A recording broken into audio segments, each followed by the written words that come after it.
머뭇거림을 멈추고 우리에게 주어진 그 자리에서 충성하는 성도로 세워지길 원합니다.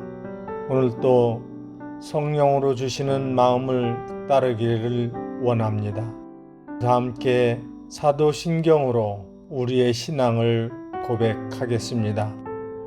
전능하사 천지를 만드신 하나님 아버지를 내가 믿사오며 그 외아들 우리 주 예수 그리스도를 믿사오니 이는 성령으로 잉태하사 동정녀 마리아에게 나시고 본디오 빌라도에게 고난을 받으사 십자가에 못 박혀 죽으시고 장사한 지 사흘 만에 죽은 자 가운데서 다시 살아나시며 하늘에 오르사 전능하신 하나님 우편에 앉아 계시다가 저리로서 산자와 죽은 자를 심판하러 오시리라.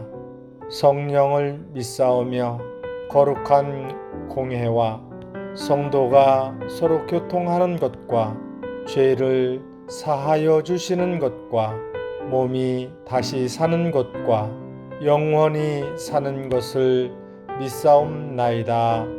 아멘.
오늘 우리가 함께 나눌 말씀은 예레미야 32장 36절부터 44절입니다.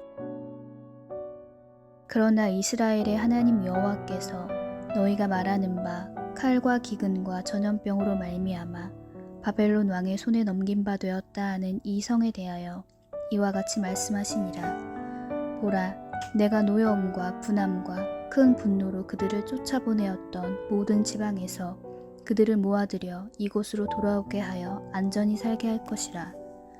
그들은 내 백성이 되겠고 나는 그들의 하나님이 될 것이며 내가 그들에게 한 마음과 한 길을 주어 자기들과 자기 후손의 복을 위하여 항상 나를 경외하게 하고 내가 그들에게 복을 주기 위하여 그들을 떠나지 아니하리라 하는 영원한 언약을 그들에게 세우고 나를 경외함을 그들의 마음에 두어 나를 떠나지 않게 하고 내가 기쁨으로 그들에게 복을 주되 분명히 나의 마음과 정성을 다하여 그들을 이 땅에 심으리라. 여호와께서 이와 같이 말씀하시니라. 내가 이 백성에게 이 큰 재앙을 내린 것 같이 허락한 모든 복을 그들에게 내리리라. 너희가 말하기를 황폐하여 사람이나 짐승이 없으며 갈대아인의 손에 넘긴 바 되었다 하는 이 땅에서 사람들이 밭을 사되 베냐민 땅과 예루살렘 사방과 유다 성읍들과 산지의 성읍들과 저지대의 성읍들과 네겝의 성읍들에 있는 밭을 은으로 사고 증서를 기록하여 봉인하고 증인을 세우리니 이는 내가 그들의 포로를 돌아오게 함이니라. 여호와의 말씀이니라. 아멘. 반갑습니다. 오늘 예레미야 32장 36절부터 44절까지를 중심으로 아버지의 마음이라는 주제의 말씀을 함께 나누겠습니다. 오늘 본문은 그러나로 시작합니다. 그러나라는 말은 앞에 있는 내용을 뒤집는 말입니다. 하나님께서는 오늘 본문에 앞서서 너희가 범죄했다. 너희는 내 교훈을 받지 않았다. 나는 너희의 하나님이었지만 너희는 내 백성이기를 거부했다. 이렇게 길게 말씀을 주셨습니다. 그러나 이전의 내용에서 이어지는 오늘 본문을 보면 그 모든 너희의 범죄에도 불구하고 나는 너희를 버릴 수 없다. 나는 너희를 붙든다. 너희는 내 자녀이기 때문이다. 이렇게 말씀하시는 내용이 달라집니다. 그래서 그러나라는 말을 쓰시는 거죠. 이게 36절입니다. 그러나 이스라엘의 하나님 여호와께서 너희가 말하는 바 칼과 기근과 전염병으로 말미암아 바벨론 왕의 손에 넘긴 바 되었다 하는 이 성에 대하여 이와 같이 말씀하시니라. 그래서 여기에 보면 칼과 기근과 전염병으로 말미암아 바벨론 왕의 손에 넘긴 바 되었다고 하는 이 성에 대하여 너희들 남유다 이스라엘에 대해서 말씀을 주신다는 거죠.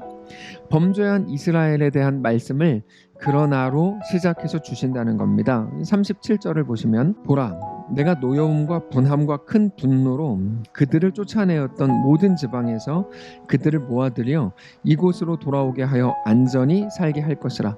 여러분 이게 놀라운 말씀인데요. 너희는 쫓겨났지만 내가 너희를 다시 돌아오게 할 거다 이런 말입니다. 그러면서 38절 그들은 내 백성이 되겠고 나는 그들의 하나님이 될 것이라. 여러분 잘 보십시오. 너희는 내 백성이 되고 나는 너희의 하나님이 되리라. 이게 성경 전체를 통해서 하나님께서 우리에게 대해서 주시는 언약이라고 말씀드렸죠.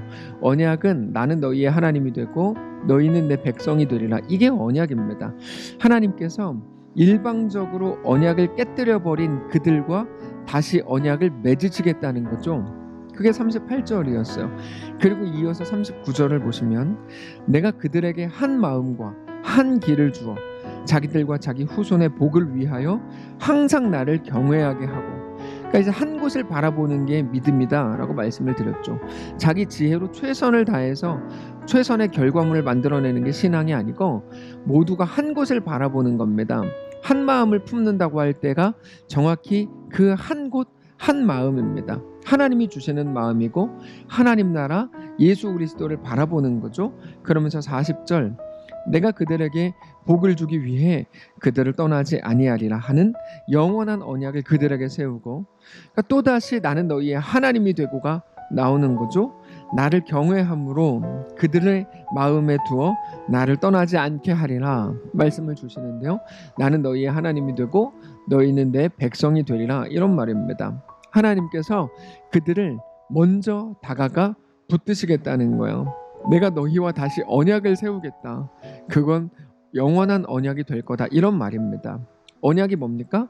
나는 너희의 하나님이 되고 너희는 내 백성이 되리라. 이게 언약인데 하나님께서 매일같이 일방적으로 거부하고 언약을 깨뜨려 버렸던 이스라엘을 향해서 끊임없이 또다시 언약을 주시고 그래서 또다시 복을 주겠다라고 말씀을 반복적으로 주시는 겁니다. 근데 곧 이어서 아주 재미있는 표현이 나오는데요. 41절입니다. 내가 기쁨으로 그들에게 복을 주되 분명히 나의 마음과 정성을 다하여 그들을 이 땅에 심으리라. 이렇게 말씀을 주세요. 그들에게 복을 주겠다. 이걸로 끝나는 게 아니라 내가 기쁨으로 그들에게 복을 주겠다는 거죠. 내가 너희에게 복을 주는 게 내 기쁨이다. 하나님의 기쁨이다라는 거예요. 여러분, 우리는 보통 용서할 때 어떻게 합니까? 누군가를 용서해야만 될 때 이를 꽉 깨물고 용서합니다. 마지막 기회야? 그러면서 용서를 합니다. 마지막 기회인지 아닌지 실제는 어떤 건지 중요하지 않아요. 우리는 일단 협박하고 용서하잖아요. 마지막 기회야. 거기에는 A씨 이런 말도 붙여요. A씨 너 진짜? 그러면서 반협박조로 어렵게 용서를 합니다. 그러면서 용서하고 나서 자기 가슴을 쓸어내리면서 야, 나 진짜 이렇게 대단한 사람이 됐다니, 훌륭한 사람이 됐다니, 내가 마음이 넓은 사람이 됐다니, 이게 우리들의 모습입니다. 근데 오늘 본문을 통해 하나님께서 보여주시는 하나님의 모습은 어떻습니까? 내가 기쁨으로 너희에게 복을 주겠다고 말씀을 하세요. 방금 전까지만 해도 너희 죄악 때문에 너희는 이런 고통을 당해야 되고 바벨론 포로로 끌려가야 되고 다 그들의 죄악이 쭉 나열되었는데 그럼에도 불구하고 하나님께서는 내가 기쁨으로 복을 주겠다 말씀을 하십니다. 자, 이게 도대체 어떻게 가능한 일이냐는 거죠. 우리에게는 완전히 불가능한 그 일이 하나님께는 어떻게 가능해지냐는 겁니다. 내가 기쁨으로 용서하겠다. 어떻게 가능하죠? 여러분, 거기에는 단 하나의 조건이 있을 때에만 가능합니다. 어떤 조건일까요? 용서받는 자가 용서하는 자의 자식일 때에만 가능합니다. 그게 바로 아버지의 마음입니다. 아버지는 끝까지 자식이 올바른 길로 가기를 원했습니다. 자식이 올바른 길로 가지 않을 때 눈물로 혼내고 후두려 패지만 결국 자기 살을 도려내서라도 자식을 사랑하는 겁니다. 그런데 자기 살을 도려내는 것을 막 가슴 아파하고 너 이놈 새끼 막 그러면서 욕하고 막 이게 아니고 그게 아버지의 최선이고 아버지의 기쁨이라는 거죠. 억지로 그렇게 하는 게 아니고 진심으로 기쁨으로 하는 겁니다. 사람도 그렇게 합니다. 물론 아무리 아버지라도 늘 좋은 것, 늘 옳은 것은 아닙니다. 옳고 그름은 두 번째고 먼저는 아버지의 어떤 능력과 관계없이 다만 사랑을 한다는 겁니다. 기쁨으로 용서하고 기쁨으로 내어주고 기쁨으로 아껴주면서도 늘 스스로 부족하다고 미안해합니다. 하나님도 그렇습니다. 다만 하나님은 인간적인 아버지와 차이가 있습니다. 하나님은 능력이 있으시고 전능하시다는 사실입니다. 인간 아버지에게는 없는 것들입니다. 그분이 우리의 아버지십니다. 그래서 오늘 본문을 보면 단지 하나님의 사랑뿐만 아니라 하나님의 전능하심에 대해서도 이렇게 소개가 됩니다. 42절 이하인데 여호와께서 이와 같이 말씀하시니라 내가 이 백성에게 이 큰 재앙을 내리는 것 같이 허락한 모든 복을 그들에게 내리리라. 하나님은 재앙하실 수 있고 꾸중하실 수 있지만 반대로 그 모든 것들을 뒤집어 역전시키실 수 있는 분이라고 소개하는 겁니다. 43절 너희가 말하기를 황폐하여 사람이나 짐승이 없으며 갈대아인의 손에 넘긴 바 되었다 하는 이 땅에서 사람들이 밭을 사되 베냐민 땅과 예루살렘 사방과 유다 성읍들과 산지의 성읍들과 저지대의 성읍들과 네게브의 성읍들에 있는 밭을 은으로 사고 증서를 기록하여 봉인하고 증인을 세우리니 이는 내가 그들의 포로를 돌아오게 함이니라 여호와의 말씀이니라. 하나님은 그들에게 복을 주실 수 있는 분이라는 것이죠. 하나님은 너희가 가장 두려워하는 바벨론을 부리시는 분이라는 거예요. 그것보다 크시고 그것 위에 계시다는 거죠. 우리가 가장 두려워하는 그 일, 그래서 두려움으로 모든 일들에 대해 반응하고 두려움으로 결정하려고 했던 그 일보다 우리 하나님이 더 크시다는 것 믿으실 수 있기를 바랍니다. 이삭이 우물을 팝니다. 근데 나쁜 놈들이 와서 자꾸 뺏어가요. 자꾸 훔쳐가요. 자꾸 도둑질 해갑니다. 근데 이삭은 어떻게 합니까? 내어주죠. 그 속에 어떤 믿음이 있을까요? 왜 뺏기고 싶었겠습니까? 그러나 그것을 기꺼이 뺏겨줄 수 있는 이유는 그것보다 크신 하나님 때문이죠. 그래서 하나님 없는 세상은 늘 예민하게 눈에 불을 켜고 뺏기지 않으려고 삽니다. 하나님의 백성은 넉넉함이 거기에서 나오는 겁니다. 그게 바벨론과 하나님의 차이입니다. 그래서 우리가 두려워하는 그것들에게 엎드릴 때가 아니라 오직 하나님을 온전히 사랑할 때, 우리 주님을 바라볼 때 우리의 삶이 가장 온전해진다는 사실입니다. 이 말씀이 어떤 의미인지 깨달을 수 있는 분들은 깨닫게 되시기를 바랍니다. 말씀을 정리하겠습니다. 우리가 좋아하는 찬양 중에 나의 반석이신 하나님이라는 찬양이 있습니다. 나의 반석이신 하나님, 행하신 모든 것 완전하시네. 나의 생명 되신 하나님, 내게 행하신 일 찬양합니다. 거기에는 나를 대학에 붙여주고 병에서 낫게 하고 이런 전제가 깔린 게 아닙니다. 유일한 전제, 하나님의 행하신 일이라면 유일한 전제가 있을 뿐입니다. 신실하신 하나님, 실수가 없으신 좋으신 나의 주. 신실하신 하나님, 실수가 없으신 좋으신 나의 주. 사랑하는 성도 여러분, 오늘 우리의 영원하신 아버지 하나님이 누구신지 다시 한번 이 말씀을 통해 확인하실 수 있기를 바랍니다. 그 완전하신 우리 하나님의 붙드심으로 꽉 채워진, 그렇게 오늘 우리의 아버지 되시는 하나님으로 인해 놀라운 감격과 기쁨과 넉넉함으로 가득 채워지는 귀한 우리의 오늘 되시기를 축복합니다. 기도하겠습니다. 살아계신 하나님, 우리 모든 연약함 속에서도 우리를 붙드시고 그러면서도 우리에게 기쁨으로 내가 너희를 용서한다, 사랑한다 말씀하시니 감사합니다. 하나님의 크기를 보며 깜짝 놀래고 그렇게 하나님과 믿음으로 세워지는, 작은 것들로 인해 두려워하던 모든 마음들이 완전히 바뀌어 그것보다 크신 하나님으로 인해 넉넉해지는 귀한 우리의 오늘 되기를 원하오니 함께 하시옵소서.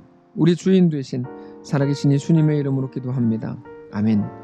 사랑하는 성도 여러분, 오늘 하루가 시작됐습니다.